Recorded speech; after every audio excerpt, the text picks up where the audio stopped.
Sa pagkakataong ito ay meron akong gusto uling i-share sa inyo o ibahagi na konting kaalaman muli sa kung paano mag-repair ng Affordabox. Meron ako ngayong Affordabox dito na bagong bago, no?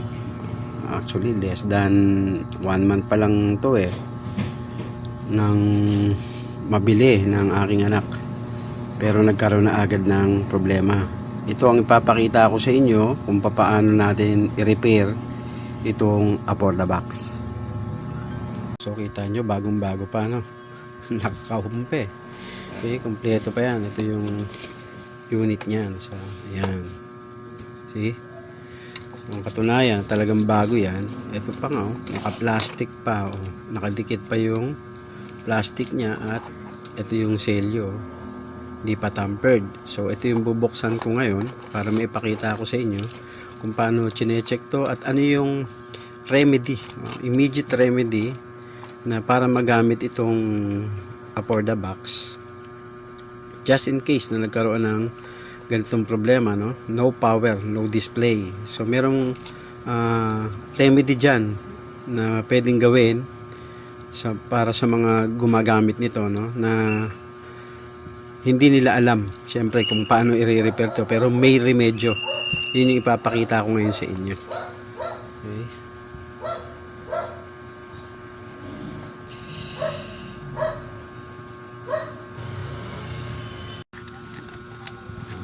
Tanggalan natin doon sa box. Ipa-plug naman natin para malaman natin kung talagang hindi nagpa-power tong unit na to, no? Plug natin. Yan, plug na. Yun, plug na, wala pa rin. Basically, may makikita kayo ditong kulay red na LED, no? Yun yung standby power. Usually, ganun yan, no? So, try pa rin natin, on pa rin natin. Press natin yung power para malaman natin kung talagang hindi siya magpa-power. Okay? Yan. Yan, narinig nyo. Okay.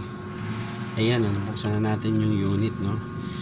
Meron akong ipapapansin sa inyo. Okay. Ito, no, kung inyong mapapansin, itong isang capacitor na to, ito ang malimit na nasisira, lumulobo, na didegrade agad yung capacitance nito. At kung kaya ganun ang nangyayari, nawawala yung power, minsan nag-i-intermittent. Hindi gaanong mapapansin, ewan ko lang kung mapapansin nyo, may ilalapit natin yung camera, no? Close up natin yung camera, medyo side natin. I hope nakikita nyo. Yan, medyo ano yan lobo na yan. Medyo lobo na rito yan. For sure, ito ang problema niyan. Yan yung papalitan natin ngayon. Tatanggalin ko. Tapos, susukatan natin itong capacitance nito. Tapos, papalitan natin. Meron naman tayong pamalit na rito. Okay, meron tayong pamalit dito. Ayan. Meron tayong pamalit. Okay. So, sige, papalitan na natin. So, papalitan na natin. Kapag magdi-desolder kayo ng part, no? Ang technique dyan para mas madali ninyo matanggal is applyan ng counting lead, bagong lead, no? Applyan natin para sa ganun mas mapabilis.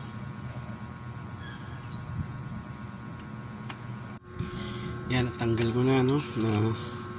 Tanggal na natin doon sa pagkakamount. Yan, meron ako ipapansin sa inyo agad. Ito yun yung tinuro ko kaninang capacitor. Yung capacitor na yan, papansin, isa side view natin kasi hindi siya mapapansin agad sa top view. Pero dito sa side view, ayan, kita nyo? Nakaangat na, umangat na yung ilalapit natin yung camera. Pansin niya. Ayan, putok. Ayan, pumutok na siya, umangat na. Kita nyo? Ayan, umangat na. So, see, yung sinasabi siya, ayan ang malimit na nasisira. Well, medyo disappointing dahil itong unit na to talagang sirain, pero ang nasisira lang naman minor part lang, ito lang. Yan, tanggalan natin yung capacitor. Tingnan yung tsura, sabog. Di ba? Tok na. Ano ba? Ano bang klaseng, hindi ko alam kung anong ano to eh, kung anong manufacturer. Basta ito, mahinang klase talaga itong ano na to. Actually, may mga magagandang klase talagang capacitor, no? Yung mga brand katulad ng Rubicon, Sprague, yan, matitibay talaga yan. Pero ito wala. So magpapalit tayo. Ang value nito actually is nasa 1,000. Ay, nakikita nyo ba? 1,000 microfarad.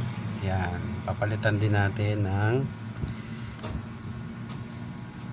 sana ang value is 1,000 microfarad. Teka.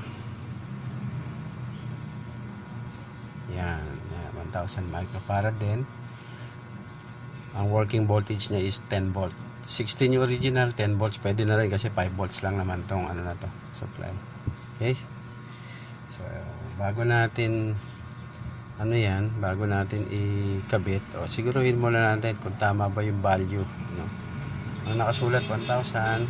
So, gagamit tayo ng tester. Sorry.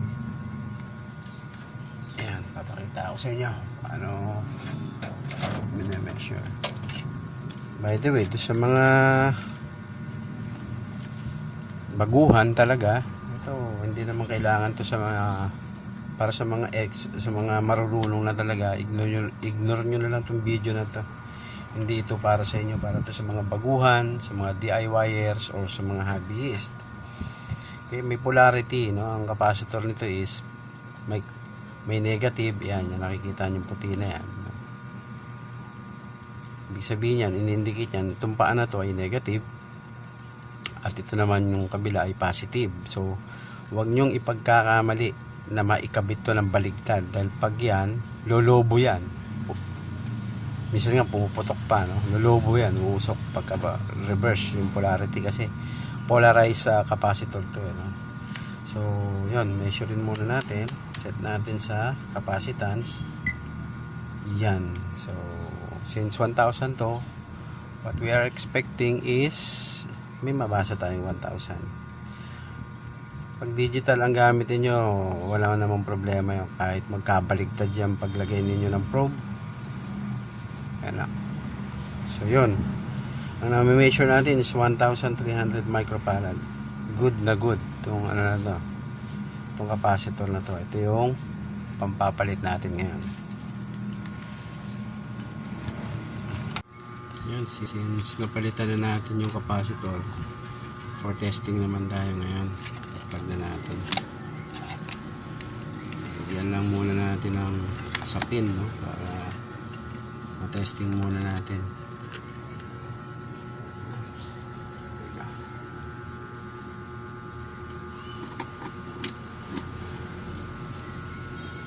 Yun, ayos na, nagbut na. Okay na, yan, ganyan lang ang pag-repair nitong Aporlabox. Napakadali lang naman at commonly, yan, gaya na sinabi ko, yan ang malimit na nasisira yung capacitor na yan.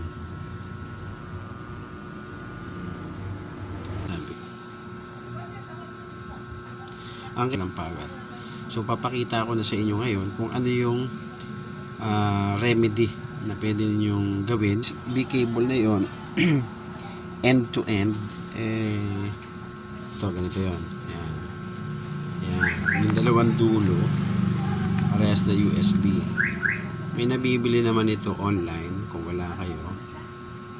Yan. Ito extender to eh. Yung isa, ito sorry extender yun na ipakita ko sa inyo. Ito yung USB to USB cable. Yan. Nabibili naman to online. Kung wala, pwede kayo mag DIY. Kung meron kayong mga sirang USB na mouse or keyboard na USB, pwede nyo magamit yon. Kaya huwag kayo magtatapon basta-basta ng mga ganitong kable. nire-recommend ko na gamitin nyo yung USB cable ng keyboard or ng mouse kasi merong data lines yun, plus and minus data lines. Kailangan yun kapag ka magpi-play ka ng movie using USB, kailangan yung dalawang data lines na yun. Pero kung power lang naman, pwede rin yung USB cable ng charger. Kasi usually USB cable ng charger, plus minus lang naman yun, talagang supply lang nandun. So papakita ko ngayon sa inyo anong gagamitin natin. Ito, yan. Bago natin buksan, ito muna, tanggalin natin bahagya yung plastic.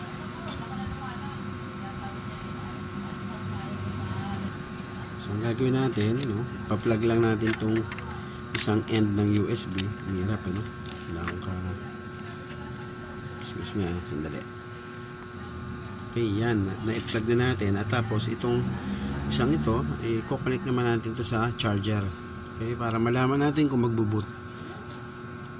Expectedly magbo-boot sandali lang. So ito yung sinasabi ko, gagamit tayo ng cellphone charger. So expectedly pagka pinalag natin to, dapat mag-power to kasi kung talagang okay pa siya. Okay. So plug muna natin.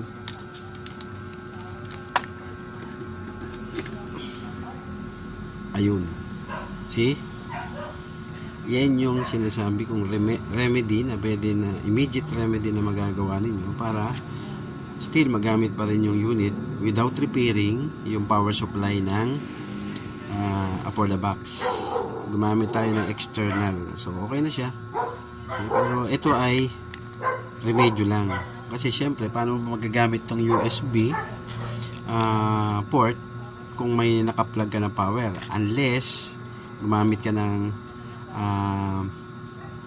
USB ports, di ba? May external USB ports, yung pwede yun para makapag-plug ka pa rin ng USB. So yan, ayos na siya.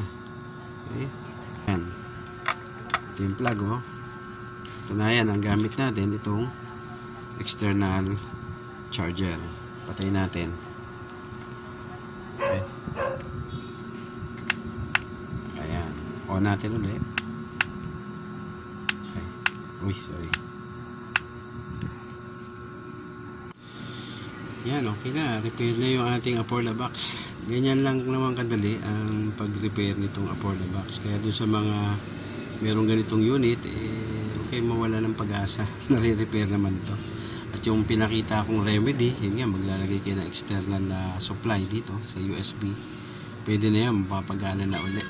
So I hope nakatulong sa inyo itong ating video.